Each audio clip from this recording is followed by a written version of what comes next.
Welcome to special debate. This is Satish. ప్రపంచంలో యుద్ధం మొదలైంది.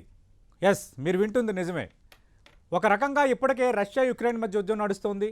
ఇజ్రాయెల్ హమాస్ మధ్య యుద్ధం నడిచింది. శుక్రవారం మొదలైన పాకిస్తాన్ ఆఫ్ఘనిస్తాన్ యుద్ధంతో ఒక రకంగా ఎటు చూసినా యుద్ధం అన్న ఒక వాతావరణం ఉంది. కానీ లేటెస్ట్గా ఎప్పటి నుంచో ట్రంప్ హెచ్చరించినట్టు, అలాగే ప్రపంచం అంతా ఊహిస్తున్నట్టు ఇరాన్ వర్సెస్ అమెరికా మధ్య యుద్ధానికి కూడా ఒక రకంగా తెరలేచింది. వయా ఇజ్రాయెల్ అన్నట్టుగా ఈ యుద్ధం సంబంధించిన కీలక పరిణామాలు ప్రస్తుతం చోటు చేసుకుంటున్నాయి. ఈ నేపథ్యంలో అసలు ఎందుకు ఇలా జరుగుతోంది, దీని రిప్రికేషన్స్ ఏంటి, అలాగే దీని ఇంపాక్ట్ భారత్పై ఏ విధంగా ఉండబోతోంది, భారత్ ఇలాంటి సమయంలో ఎలా వ్యవహరించాలి, వీటన్నిటికి సంబంధించి ఇన్ డీటెయిల్గా మనం నిపుణులతో మాట్లాడబోతున్నాం. చర్చలో పాల్గొంటున్నారు మేజర్ శ్రీనివాస్ గారు, అలాగే బయట నుంచి లైవ్లో పాల్గొంటున్నారు మేజర్ భరత్ రెడ్డి గారు. మేజర్ శ్రీనివాస్ గారు, మనం చాలా సందర్భాల్లో మాట్లాడుకున్నాం సార్. ఆపరేషన్ సింధూర్ అయిపోయిన తర్వాత రష్యా యుక్రెయిన్ యుద్ధం కోసం మనం మాట్లాడుకున్నాం, బట్ ఇది స్టిల్ కంటిన్యూ అవుతోంది. అలాగే ఇజ్రాయెల్ హమాస్ కోసం మాట్లాడుకున్నాం, అది తగ్గింది, కానీ అటు ఇటు వైరు పక్షాలు చేస్తున్న రాజకీయం మనం చూస్తున్నాం. లేటెస్ట్గా ఫ్రైడే పాకిస్తాన్ ఆఫ్ఘనిస్తాన్ మధ్య యుద్ధం మొదలైంది. అది చిన్నగా అనుకున్నాం కానీ కొంత పెద్ద రూపమే తీసుకుంటోంది. అవన్నీ కూడా మనం మాట్లాడదాం. లేటెస్ట్గా ఇరాన్ వర్సెస్ యుఎస్ మధ్య యుద్ధం మొదలైంది అనుకోవచ్చా వయా ఇజ్రాయెల్? ఈరోజు జరిగిన పరిణామాలు చూస్తే ఏమనుకోవాలి? 100% అండి. ఇది ఏంటి అంటే ఇజ్రాయిల్ దాడి చేయడం అనేటువంటిది చాలా కీలక పరిణామం.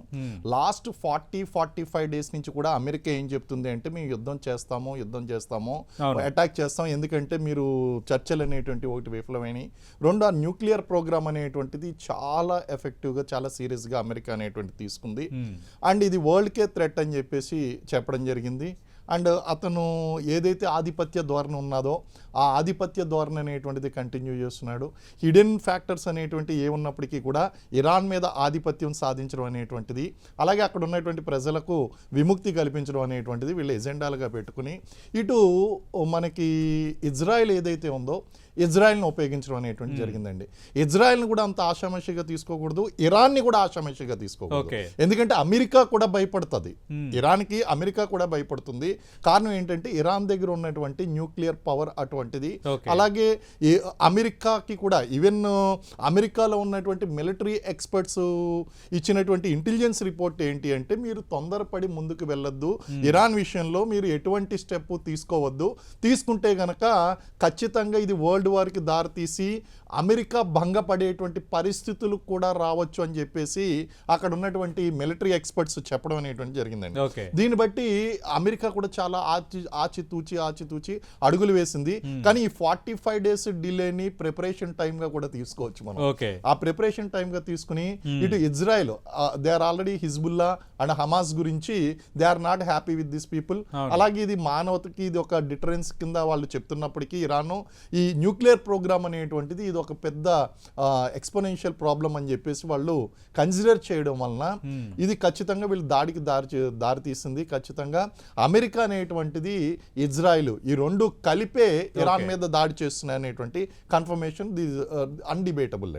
అది ఏమాత్రం కూడా ఆ విధంగా కనుక మనం చూసుకున్నట్లయితే ఇది ఒక రోజులోనో 2 రోజుల్లోనో ముగిసిపోయేటువంటి దాడి అయితే ఖచ్చితంగా కాదు. ఇది ఖచ్చితంగా మంత్స్ టుగెదర్ అనేటువంటిది. ఎందుకంటే అమెరికా యొక్క మెయిన్ ఏంటి అంటే అక్కడ ఉన్నటువంటి న్యూక్లియర్ ప్లేసెస్ ఏదైతే ఉన్నాయో వాటిని డిస్ట్రాయ్ చేయాలి. అలాగే ప్రీఎంప్టివ్ స్ట్రైక్స్ అండి. ప్రీఎంప్టివ్ స్ట్రైక్స్ అంటే మనం ఆపరేషన్ సింధూర్ టైంలో కూడా మనం చేసింది ఏంటి అంటే పాకిస్తాన్ మీద ప్రీఎంప్టివ్ స్ట్రైక్స్ చేసాం. ఇప్పుడు అదే పద్ధతిలో ఇజ్రాయెల్ కూడా ఏం చేసింది అంటే ఇరాన్ మీద ప్రీఎంప్టివ్ స్ట్రైక్స్ అనేటువంటి చేయడం జరిగింది. దానికి ధీటుగా ఈ ఇరాన్ ఏం చేసింది, అమెరికా యొక్క స్థావరాలు ఏదైతే ఉన్నాయో ఆ అమెరికా స్థావరాల మీద దాడి చేయడం అనేది జరుగుతుంది. It's a triangle warfare and perfect గా ఇది ఇరాన్ కూడా దానికి ధీటుగా జవాబిస్తుంది.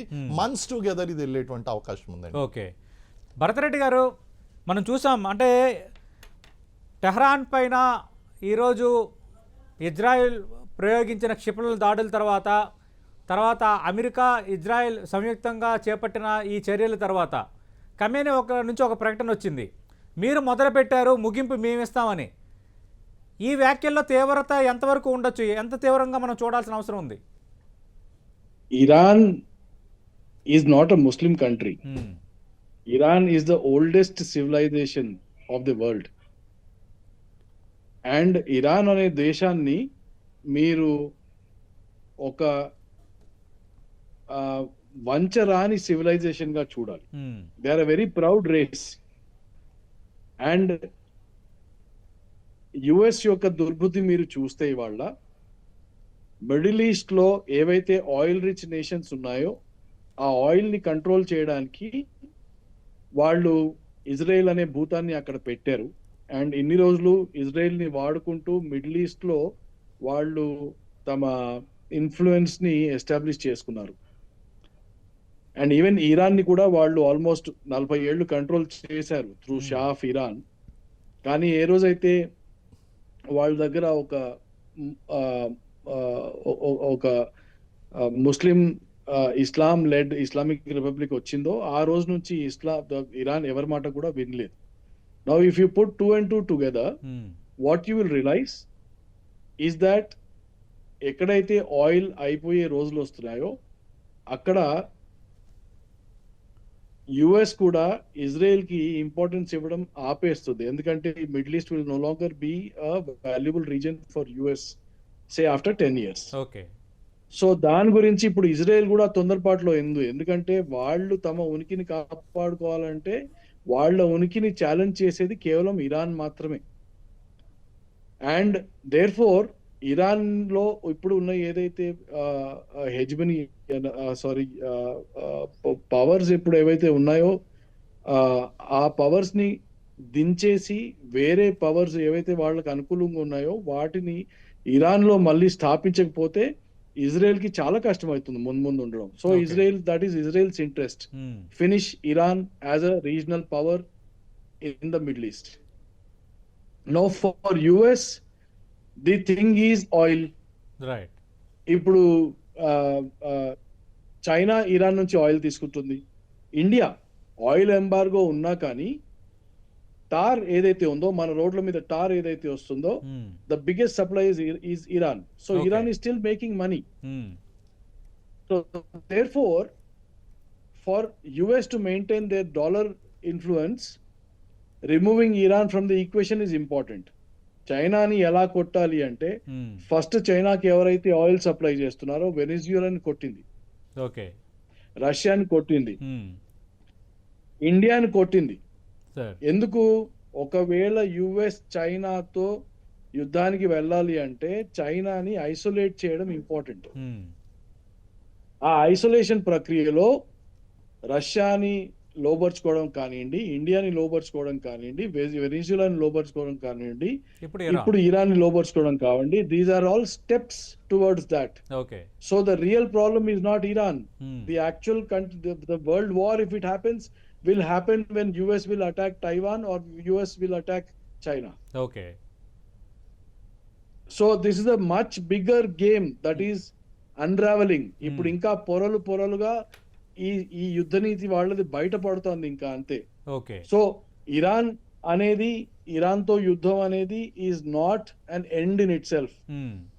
It is still only step 2 or step 3 of a step 6 or step 7 strategy that US has today. ఓహో.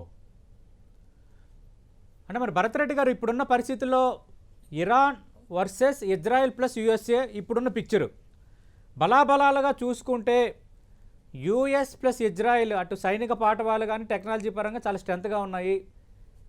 వాటి మీద ఇరాన్ పైచే సాధించగలదా? ఇప్పుడు ఇరాన్కు తోడుగా వచ్చే దేశాలు ఏవై ఉండొచ్చు? ఇరాన్కి తోడుగా వచ్చే దేశాలు కేవలం తుర్కీ లాంటి దేశాలు, తుర్కీ, సిరియా ఇలాంటి దేశాలు ఉంటాయండి. వేరే దేశాలు రష్యా, వేరే దేశాలు ప్రత్యక్షంగా ఇరాన్ సపోర్ట్ లో వచ్చే అవకాశం చాలా తక్కువ. ఫస్ట్. సెకండ్లీ, ఇరాన్ కి ఇజ్రాయెల్ అండ్ యుఎస్ రెండింటిని ఎదుర్కొని జయించే శక్తి లేదు, వెరీ ఫ్రాంక్లీ. కానీ ఇజ్రాయెల్ అండ్ యుఎస్ కి కూడా ఇరాన్ ని ధ్వంసం చేసే శక్తి ఉంది, కానీ లోబర్చుకునే శక్తి లేదు. ఓకే. సో వాళ్ళు ట్రై చేశారు చాలా రోజులు. ఎలా అయితే బంగ్లాదేశ్ లో యూనిస్ ని పెట్టి స్టూడెంట్స్ ద్వారా ఒక రెవల్యూషన్ తెచ్చారో, నేపాల్లో ఎలాగైతే చేశారో రెజిమ్ చేంజ్, అలా ఇరాన్ లో కూడా చేయడానికి వాళ్ళు గత సంవత్సరంగా ప్రయత్నం చేస్తున్నారు. And that did not succeed. Okay. Otherwise, the plan was only to change the head of the state. Islamic మతపరంగా ఉన్న దేశాన్ని మళ్ళీ డెమోక్రసీ పరంగా సేమ్ అవే మంత్రాలు పాత మంత్రాలు పెట్టి చేయడానికి ట్రై చేశారు. ఇప్పుడు కూడా they will only try to get the public on to the streets okay. to force their own leadership to come down. That will be the strategy. Okay. So the strategy of US and Israel is not to defeat Iran, but to force the common man onto the streets to stop this fighting, devastation, destruction, violence, okay. and request the heads of the state to change. That will be the strategy. అంటే మరి ఇప్పుడున్న పరిస్థితుల్లో Khamenei లొంగుతాడా? మీరు మొదలు పెట్టారు, ముగింపు మేము ఇస్తామని అంటున్నాడు ఖమేనీ. కరెక్ట్. అందుకోసమే ఎలాగైతే ఇజ్రాయెల్ హమాస్ లీడర్షిప్ ని ఎక్కడ దాక్కున్నా కానీ చంపారో, అలాగా ఖమేనీని కూడా హతమార్చడానికి వీళ్ళు ప్రయత్నం చేస్తారు. ఖమేనీ బ్రతుకున్నంత వరకు ఇరాన్ లొంగడం అనేది జరగని పని. Okay, right. శ్రీనివాస్ గారు, అంటే ఇక్కడ ఇరాన్ ఇజ్రాయెల్ ప్లస్ యుఎస్తో పోల్చుకుంటే ఒక రకంగా సాధించలేదు, కానీ వాళ్ళ టార్గెట్ ఇరాన్ని ధ్వంసం చేయడం కాదు, అక్కడ ఉన్న నాయకత్వాన్ని మార్చడం అనేది భరత్ రెడ్డి గారు చెప్తున్నారు. అలాగే ఇందాక మనం ప్రస్తావించినట్టుగా ఇప్పుడు ఇరాన్ నుంచి చైనా ఆయిల్ కొనుగోలు చేస్తుంది, అదొక థియరీ. రెండోది ఇప్పుడు ఎవరెవరు వస్తారంటే వేల మంది లెక్కపట్టే దేశాలే కనిపిస్తున్నాయి, ఇవన్నీ కనిపిస్తున్నాయి. అంటే ఈ పరిణామం మీ అంచనా ఏంటి? అంటే ఇప్పుడున్న ఈ స్ట్రాటజీస్ పరంగా ఈ యుద్ధం అనేది కొంచెం ఎక్కువ రోజులు కంటిన్యూట్ అయ్యే అవకాశం ఉంటుందా, లేదంటే కొంచెం మధ్యస్థంగా ఆగిపోయే ఛాన్స్ ఉందా? ఇది లాంగ్ టర్మే నడుస్తుంది అని అనిపిస్తుంది. కారణం ఏంటంటే ఆయన అంత ఈజీగా దొరికేటువంటి, ఖమేనీ అంత ఈజీగా దొరికేటువంటి లీడర్ అయితే కాదు.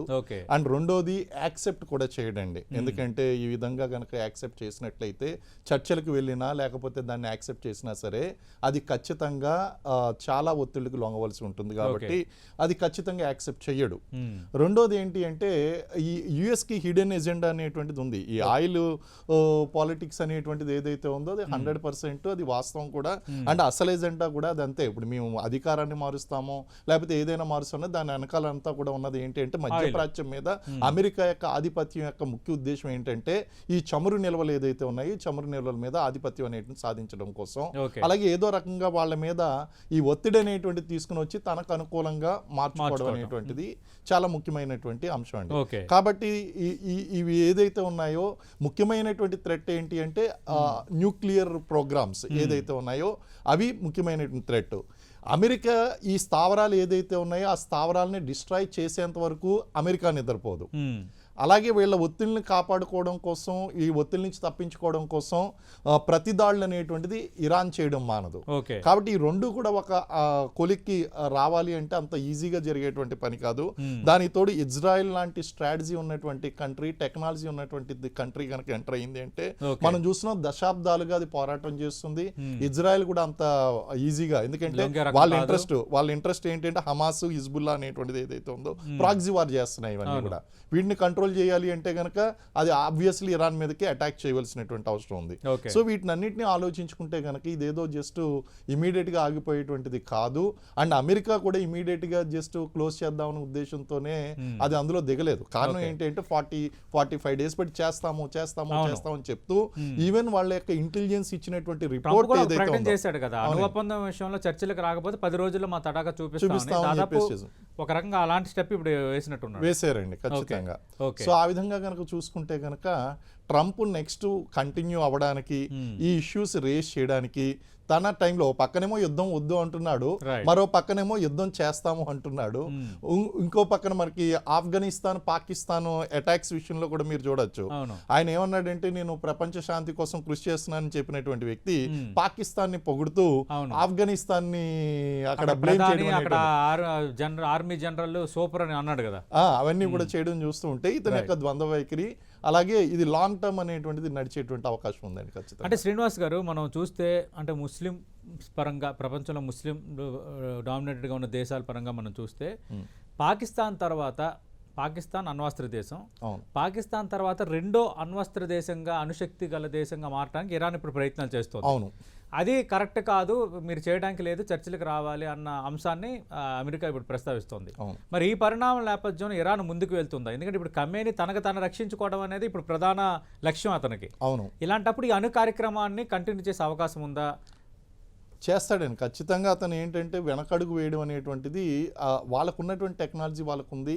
అండ్ ఇతర దేశాలు సపోర్ట్ వచ్చినా రాకపోయినా సరే అంత ఈజీగా అంగీకరించేటువంటి అవకాశం లేదు కాబట్టి ఓకే. అతను అతను ఇచ్చినటువంటి ప్రతి దాడులు ఏదైతే ఉన్నాయో, ఇక్కడ మనకి ఇజ్రాయెల్ దాడి చేసింది, ప్రతి దాడి అమెరికా మీద చేశాడు. రైట్. ఇజ్రాయెల్ మీద కాదండి, అవును. ఇజ్రాయెల్తో పాటు అమెరికా స్థావరాలు ఏదైతే ఉన్నాయో వాటి మీద దాడి చేయడం అనేది జరిగింది. So his intentions are very clear. Right. అంత ఈజీగా లొంగేటువంటి కదా. He wanted to continue that nuclear programs ఏదైతే ఉన్నాయో అవి ఖచ్చితంగా కంటిన్యూ చేసేటువంటి ఉద్దేశం Okay. ఇరాన్కు ఉంది. రైట్.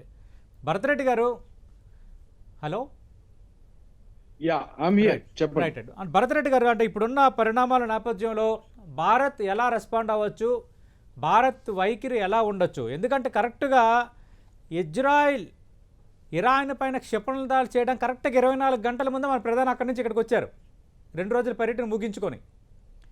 అంటే ఇప్పుడు పూర్తిగా ఇజ్రాయెల్ యూఎస్కే అనుకూలంగా ఉండొచ్చా, లేదంటే ఇరాన్కి సంబంధించి భారత్కి సంబంధించి మీరు అన్నట్టుగా గతంలో ఉన్న ఓల్డ్ సివిలైజేషన్ రిలేషన్స్ నేపథ్యంలో స్తబ్దుగా ఉండొచ్చా?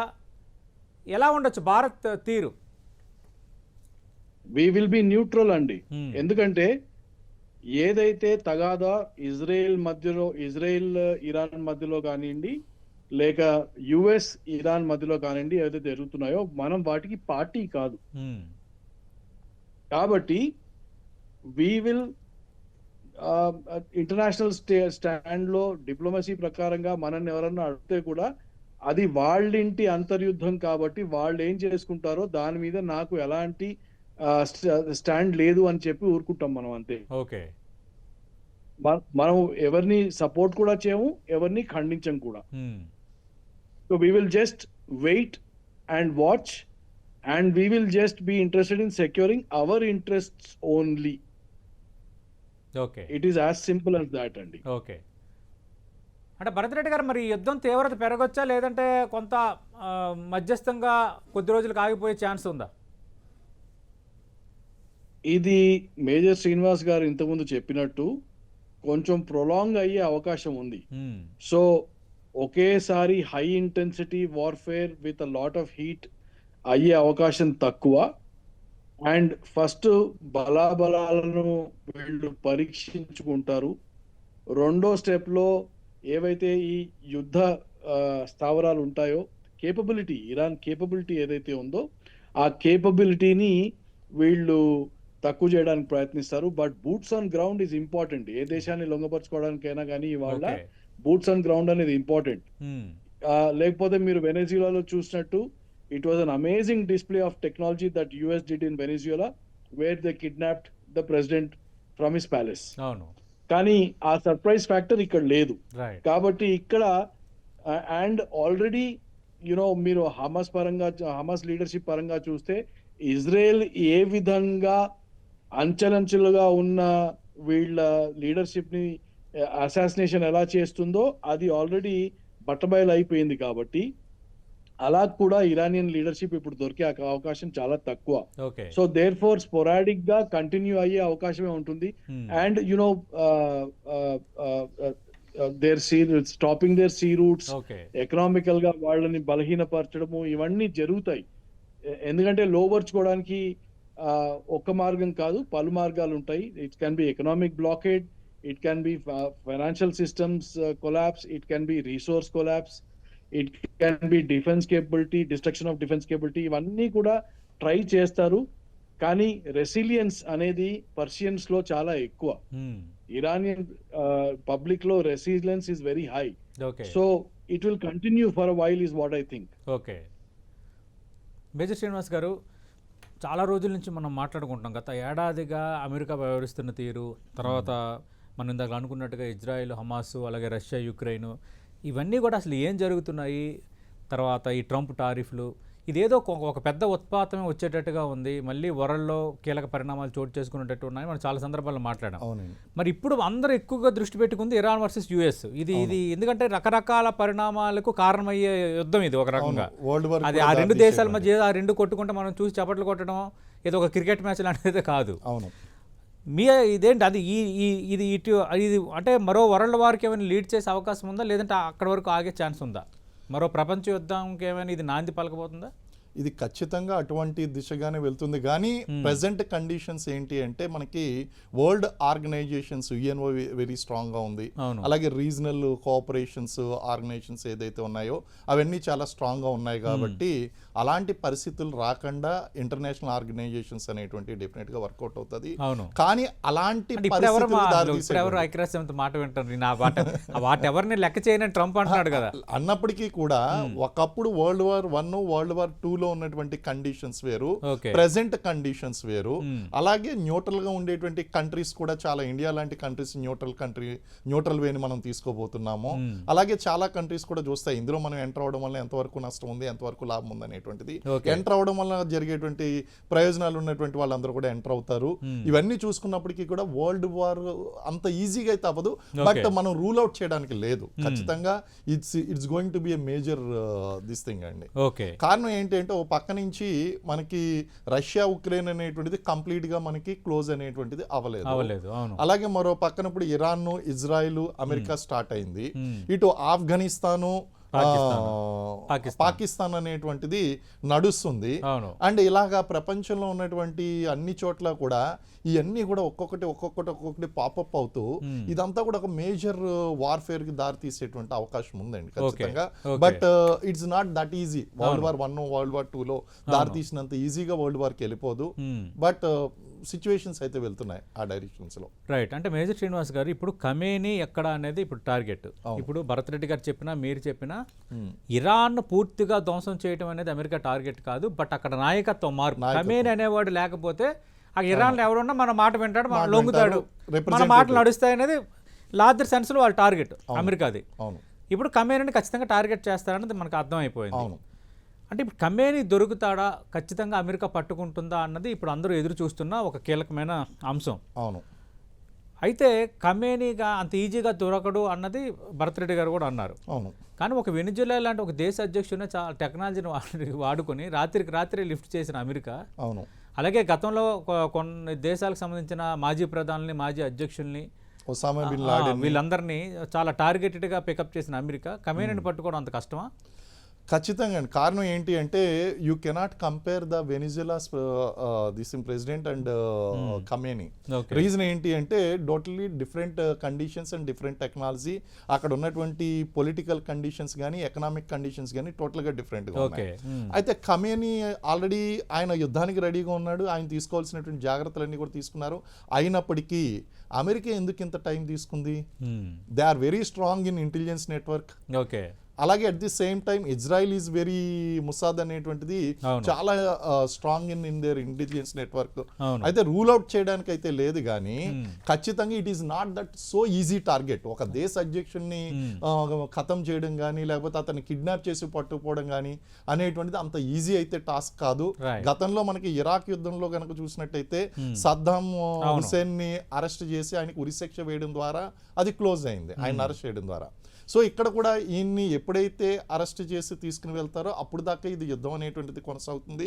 But it is not that easy target to take out Khamenei. ఆయన ఎక్కడున్నాడు, ఏం చేస్తున్నాడు అనేటువంటిది మీకు సద్దాం మన ఈయన ఒసామా బిన్ లాడెన్ ని ట్రేస్ చేయడానికి ఎన్ని సంవత్సరాలు పట్టింది? దాదాపు 8 ఏళ్ళు పట్టింది దాదాపు. సో ఇట్ ఈస్ నాట్ ఒక 45 days లో ఆయన ట్రేస్ చేసేయడం, లేకపోతే ఒక విత్ ఇన్ మంత్స్ లో ట్రేస్ చేసేయడం, ఆయన్ని తీసుకురావడం అనేటువంటిది అంత ఈజీ కాదు. బట్ ఆ ప్రయత్నం అయితే ఖచ్చితంగా జరుగుతుంది, ఆ ప్రయత్నం ప్రకారం. But we have to wait and see అన్నమాట. రైట్. మనం చూస్తున్నాం లార్జర్ సెన్స్లో చూస్తున్నప్పుడు Iran versus US war via Israel అన్నట్టుగా యుద్ధం అనేది కొంత ప్రొలాంగ్ కొనసాగే అవకాశం ఉంది. కానీ మరి ప్రపంచ యుద్ధానికి దారితీసే పరిస్థితులు వస్తాయా రావా అనేది అప్పుడే అంచనా వేయలేమన్నది నిపుణుల అంచనాగా కనిపిస్తోంది. ప్రధానంగా ఇక్కడ అమెరికా ఇజ్రాయెల్ లక్ష్యం, ప్రధానంగా అమెరికా లక్ష్యం ఇరాన్ని ధ్వంసం చేయటం కాదు, ఇరాన్లో ఉన్న నాయకత్వాన్ని మార్చడం, ఖమేనీని మార్చడం, మనకి అనువైన నాయకత్వాన్ని అక్కడ నిర్మించడం, దానికి డెమోక్రసీని పేరు పెట్టడం, మన ఆటలు చెల్లేలా ఒక చట్టాన్ని సిద్ధం చేసుకోవటం, ఇది లార్జర్ సెన్స్ ఆస్పెక్ట్ కాబట్టి పరిణామాలు అనేవి ఖచ్చితంగా కంటిన్యూ అవుతాయి. అయితే ఇదంతా వరల్డ్ వార్ దారి తీస్తాయి లేదనేది అప్పుడు ఒక అంచనాకు మనం రాలేమన్నది ఒక విషయంగా కనిపిస్తోంది. At the same time Bharat మాత్రం ఇప్పటికే న్యూట్రల్గా ఉంది. ఈ ఈ విధంగా కంటిన్యూ అవటం అనేది చాలా అత్యుత్తమమైనది. ఎందుకంటే అటు ఇజ్రాయెల్ వర్సెస్ ఇరాన్ కానీ, యుఎస్ వర్సెస్ ఇరాన్ మధ్య జరుగుతున్న ఈ యుద్ధం కానీ, ఈ వైషమ్యాల నేపథ్యంలో భారత్ అనేది ఎక్కడ కూడా అక్కడ స్టేక్ లేనప్పుడు న్యూట్రల్గా ఉండటం అనేది దౌత్యపరంగా సరైన విధానం అన్నది నిపుణుల అభిప్రాయంగా మనకి కనిపిస్తోంది.